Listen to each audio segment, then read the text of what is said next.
Bom, vamos falar da ex agora? É uma ex que o governo parece que não esqueceu, É. que é o caso da Eletrobras. Bom, a empresa acho que frustrou a expectativa de muita gente, incluindo as milhares e milhares de brasileiros que usaram seu FGTS para comprar os Sim. papéis da empresa na oferta que aconteceu em junho do ano passado. Quer dizer, havia uma expectativa grande em relação à Eletrobras privatizada, que até agora não se concretizou. E eu entendo, e aí me corrija se eu estiver errado, que parte desse problema com a Eletrobras vem do seu ex-controlador, do governo. Mas, na tua visão, você não acha que o mercado não está exagerando, assim como exagerou, talvez, os temores em relação à Petrobras, que acabaram não se confirmando, piorou, mas não piorou tanto assim como você colocou? Será que o mercado também não estaria exagerando esse risco de intervenção do governo? Mas, enfim, queria que você falasse um pouco aí para quem está acompanhando a gente, o que está acontecendo com a Eletrobras? Eu vou passar da tese desde o começo ali, né? Desde o ano passado, quando eu teve a privatização, mas só para começando pelo final desse gancho que você deu de falar, será que o mercado não está muito otimista com a Petrobras e muito pessimista com a Eletrobras? E eu lembro que talvez o grande banho de sangue da Eletrobras que a gente teve foi agora com a saída do Wilson, né? O Wilson Ferreira Júnior, CEO, um cara que pegou a Eletrobras destroçada ali logo depois do governo Dilma, reergueu a companhia, fez uma sanitização enorme ali dentro, quando ela ainda era estatal, e de certa forma foi por causa dele que a privatização aconteceu, porque ele que trouxe os alicerces para que isso acontecesse, né? Mas o mais curioso é que o mercado ficou muito pessimista porque achou que a demissão do Wilson foi uma questão totalmente política, né? O Lula buzinando ali na orelha, e a gente sabe, né, que isso acontece mesmo, mas que foi uma decisão do governo de demiti-lo, né, como se fosse ainda uma companhia estatal, que não é, o governo ele tem um poder ali limitado dentro da Eletrobras hoje, que é um dos problemas que o Lula vê, né, que ele quer retomar aí o poder em cima da companhia.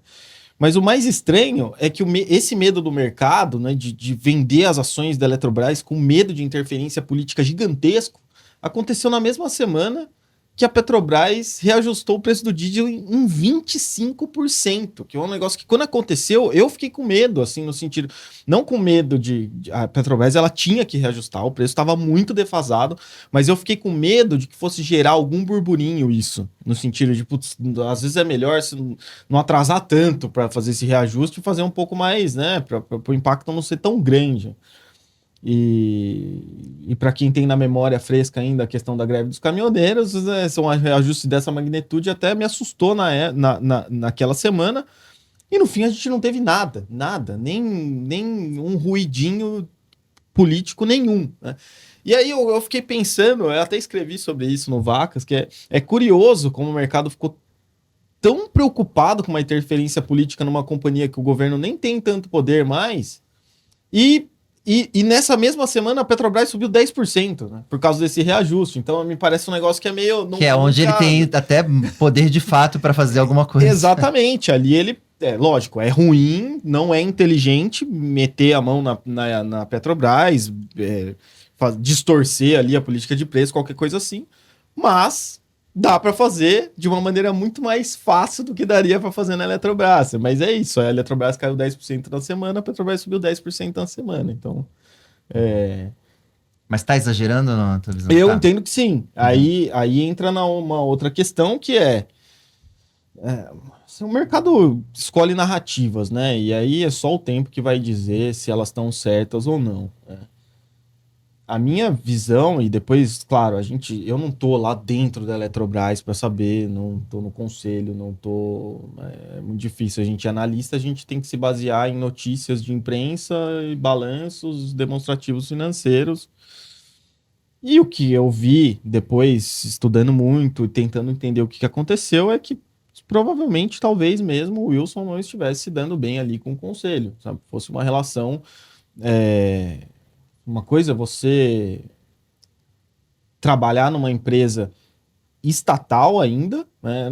E que você não tenha um conselho com visão privada de acionistas de referência e um conselho chato que fica ali te buzinando todo dia porque você precisa fazer as pautas andarem, porque até ontem era uma empresa estatal, depois da Petrobras, a segunda maior estatal do país. Você imagina o tanto de coisa que não tem para melhorar ali dentro, né?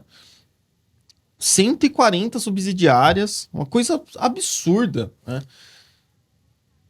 E você, de uma hora para outra, tem uma mentalidade privada ali, querendo que você acelere esse turnaround, querendo que você enxugue todo dia mais custos, melhore os processos, tem um monte de coisa para melhorar ali dentro, né? Então, talvez o Wilson, da empresa estatal que estava melhorando e aos poucos, talvez não fosse o nome mais que se encaixasse melhor nessa Eletrobras de hoje, que é uma empresa privada que precisa de celeridade, que precisa de um CEO e um conselho que estejam juntos no processo, que concordem e que discutam e que queiram o resultado dia após dia. E talvez, né, e aí de novo, olhando de fora, talvez isso explique um pouco por que esse turnaround da Eletrobras não tenha sido tão acelerado quanto a gente esperava, né? Talvez isso seja um sinal do porquê que tem demorado tanto, né, para a gente ver melhorias. A gente começou a ver melhorias maiores agora nesse segundo trimestre. Mas, assim, quase um ano depois do processo de privatização, né?